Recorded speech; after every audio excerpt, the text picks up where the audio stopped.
So my dear students, today we will start with the module 5. The topic is input and interaction. Actually, for this topic is concerned, you are supposed to refer the textbook 2, that is Edward Angel. Okay, that textbook that you need to refer here. Okay, and so let's start with the concept over here. So in this particular topic is concerned, we are going to discuss about the various types of input devices that we are going to use in our computer graphics, and also with respect to OpenGL is concerned, what are the different type, how to interact with those different kind of input devices, how to write the programs, and what are all the available OpenGL functions with respect to performing an interaction with those different kind of inputs. So all these things that will be covered within this particular topic. So let's start with the input devices. As all of you know that, I think even in the module 1 when we started in the very beginning of the computer graphics, we have listed with a variety of input devices that we are going to do use in our day to day life. Okay, especially the very popular input devices are like either it may be keyboard, mouse. So these are the very two popular input devices that normally we will be using. Okay, so basically the objective of this particular topic is concerned here, we will introduce the variety of devices that are used for the interaction, and also we are going to learn two different perspective from which the input devices are considered here. Okay, first one is the way that the physical devices that can be described. Okay, for example, so if you take mouse, keyboard, joystick, touch screen, whatever it may be, how actually those input devices will work technically. That is one part. And second one is the way that these devices appear to the application program. See, normally simply using the keyboard in the real world is always different from how I can interface that keyboard to the program that I am going to write. That's very important. Okay, so with respect to these two ideas are concerned, normally we are going to categorize the input devices in two different ways.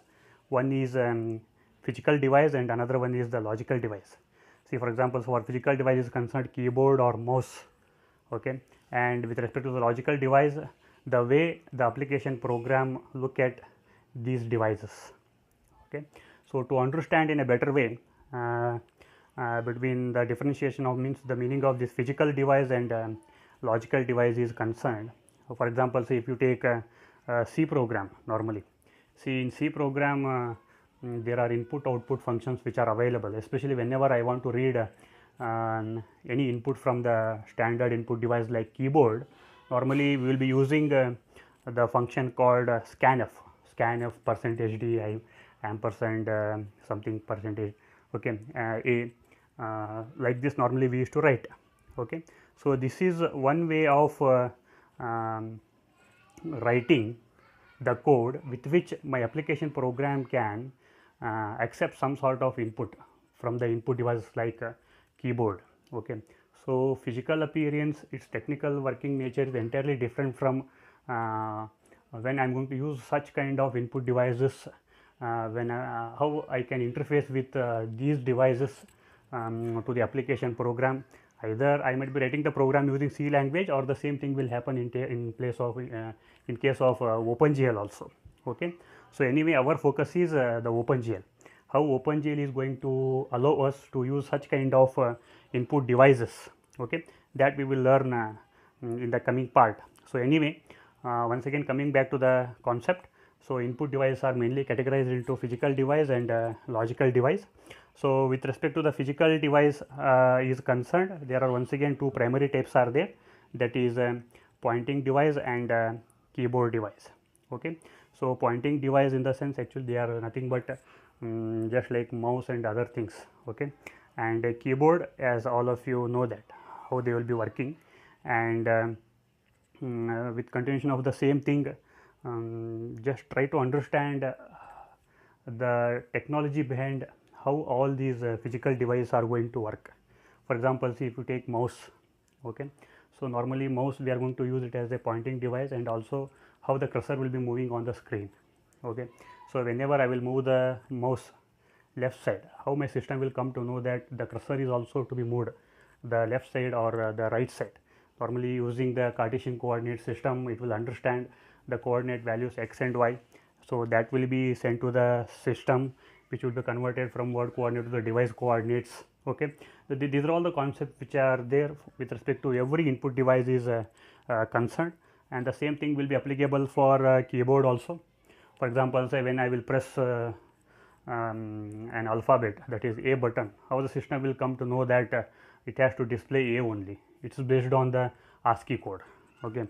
So in the similar way, for example, say if you are working with a touch screen, whenever you will visit the ATM, okay, so how the system will come to know that you are going to press that particular button itself, and what is the technology behind such kind of physical IO devices, how they will work. So they might be using that infrared rays.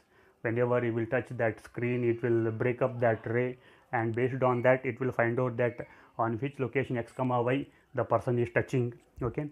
So all these things will involve in that physical device are concerned. So but here our main focus is the logical device. Okay. So please all of you go through that physical device and its working nature and technology behind that. It's not a great thing. So our focus is we need to learn or discuss all these input devices in terms of the logical device. Okay. So with respect to logical device is concerned, just have a look at here. The main characteristic that describes the logical behavior of an input device is with respect to two things. One is what measurement the device returns to the user program, and second one is when device returns to those measurements. So here the two important things are, one is measurement and when these measurements will be returned to the application program. So with respect to these two aspects, we will discuss the logical device. So generally there are 6 different classes of logical input devices are available. So let's go one by one. In short, the very first logical device is a string device. String device is nothing but the example here is as a physical device. The example for string device is our keyboard. As all of you know that our keyboard works based on the ASCII strings, ASCII code. Okay. And second one is locator, that is which is going to provide the position in word coordinate to the user program. That is examples are the pointing devices, especially our mouse, that you can take it as a locator also, and even the pick device. Normally the pick device means which is going to return an identifier of an object. That is all. Once again, the pointing device, that is mouse, is an example for pick device. For example, say whenever you want to select on your desktop, okay, you will select one icon there. Okay, when you will select that icon, the respective ID of that particular object will be get returned, so that it will come to know that which icon is to be get selected over there. This is picking. Okay, similar way choice. Choice means that is nothing but which will allows the user to select one of the distinct number of options. So the very popular examples here are the menus, scroll bars and graphical buttons, and hope all of you might have seen the menus, how the menus will work. See, for example, say here only, so here it will get, you can observe here a menu has been get created over here, which is having a multiple choice like copy, highlight, okay, underline. So this is an example for of a menu, and this menu will be acting as a kind of input over here. Okay, so this comes under choice device. And another one is the dial, which provides the analog input to the user program. Once again, the examples are slide bars over here, and even another example, for example, on your desktop, if you want to low or make the high or that sound, there you can observe there. And if you want to choose, if you want to purchase any items through any of the Amazon or Flipkart, normally we are going to set the range of that price, that price list between the price list should be between 500 to 1000 rupees only. The small slide bars they will be giving, which is having some analog inputs, okay, with which we will be providing. Okay, So there are a variety of in the examples that we will get it, and all those things will become a kind of inputs here. And last one is the stroke device, means actually it's going to return an array of locations. So the example here is, for example, say through the mouse only, whenever I want to select the multiple icons on my desktop there, see there, every icon is going to return a kind one dedicated ID. So whenever I will select multiple icons over there, then I will get a series of IDs. That is nothing but what? It returns an array of what? Locations, different locations of all those what you call icons there. Okay, so that kind of operation is known as what? That's a stroke. So with mouse we can perform all these things anyway. Okay, so these are the different types of logical devices that we can categorize. Okay, now coming to the next topic, that is measure and trigger. Okay, so this is very important over here, this particular concept. Okay, so normally the manner by which the physical and logical input device provide input to an application program can be described in terms of two important entities here. Okay, so either it may be physical device or it may be the same physical device that you might be thinking in terms of what? The logical device. For example, say mouse if you take, or a keyboard you can take. Okay, so with respect to every input device is concerned, there are two important entities that will be a part of that input device. One is the measure process and another one is what? A device process. Okay, so what's the measure here? The measure is nothing but the measure of a device is what the device returns to the user program. That is called what? The measure. And what's a trigger? The trigger of a device is a physical input on the device with which the user can signal the computer. See, for example, say I am typing something. Is it clear? Okay, and so the process which is going on, okay, or you can take the example of the mouse only. Okay, imagine that I have pressed the mouse button, okay, and I am dragging something. Okay, at that time some process is happening, and when this measure will be returned to that particular application program, only when I will release that button. That is nothing but okay. Or if you want to select something, see, simply if you move the mouse on any of the icon, okay, the file will not be opened. Is it clear? So when it will be get opened? Only when you are going to perform a trigger. Trigger is nothing but pressing some button on that particular mouse. So that is called as a trigger. So it means that measure of a device will be always returned to the program only when there takes what? A trigger. A trigger is some sort of physical input on that particular device. Is it clear? Okay, so this is called the measure and trigger. So with respect to these two aspects are concerned, that is measure and trigger, now we will discuss the different types of input modes. Okay, so there are three different types of input modes are available over here.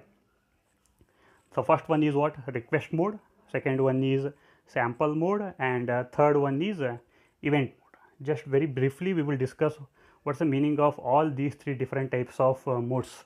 So whenever you are using especially the mouse is concerned, you might have come across all these variety of the modes actually, but the only thing is we don't know that these are the things that actually called as this type of input mode. The first one is the request mode. So normally in the request mode, what happens? In this mode, the measure of a device is not returned to the program until the device is triggered. Hope you are getting the meaning of this particular sentence here. So what he says here, okay, until and unless, okay, there will be a trigger from the device, okay, measure will not be sent to the what you call that application program. That is called as what? Request mode. Means just have a look at this particular diagram is concerned. So look at here. So this is my application program. Okay, so application program is going to put a request to the device, okay, to receive the measure, but this measure will be returned only when there occurs what? The trigger. So it means that, okay, whenever I want to select some object on my desktop, okay, simply if I move the mouse, there will be no effect of that. Okay, until and unless I press that button of that particular mouse, then only the location will be get returned to my application program. So it means that to receive the measure from the device to the application program, there should occur what? Some sort of trigger, means some action has to be taken place. So this is an example of what? That is the concept of request mode. Second one is what? It's a sample mode. So here it's very simple. So in sample mode, it's always called as an immediate mode. So here there is no need of the request here. Okay, as and when you move the input device to select any object, immediately its measure will be get what? Returned. So that is called as what? The sample mode. So here the trigger is not required here. Okay, so it's not necessary to perform any action with respect to any of the input device. Simply the measure will be immediately, it will be returned to the application program. Okay, and third one is there, that is event mode. Okay, so in case of the event mode, so just imagine as if you are working with an application program where you are using multiple input devices. For example, say you might be using mouse also, then you might be using a keyboard also, and you might be using another input device called say some joystick also. Okay, so all these three devices are working with the same application program, and every device is having its own measure. Okay, now the problem here is how the application program will come to know that, okay, which measure is returned by which device there. So that's the reason that here in this particular diagram is concerned, just have a look at here. So in this case here, so this is my application program. Okay, so for this particular application program, whenever any measure is to be get returned from any of the device, anyway the trigger will be taken place. Okay, so and that will be sent to the event queue, and in this event queue that will be get under waiting stage. Means any measure process of any device which is to be returned to the program, it will be waiting at what? An event queue. Whenever any trigger will takes place, then automatically, okay, from the event queue, okay, so it will be sent to the program. Okay, so for example, say if I am using keyboard, if I am using mouse, if I am using joystick, okay, so all these will be considered as a separate events, and that will be stored in what? In this event queue. And whenever the trigger process will take place for any of the device, for example, say on the keyboard, then the keyboard measure will be sent to the program. If I am going to press the mouse button, then that measure process will be sent to the application program. So this is called the event mode. Okay, so once again I will repeat, in event mode it is just it's an extension of request mode. In request mode, normally application program and only single input device that we will be dealing with, but in case of event mode, for any application program we will be dealing with the multiple input devices. Okay, so for that multiple input devices, the request will be kept under the event queue. That is why this concept is called as event mode. So these are the three different types of input modes. Once again I will repeat: request mode, sample mode, and event mode. Okay, thank you.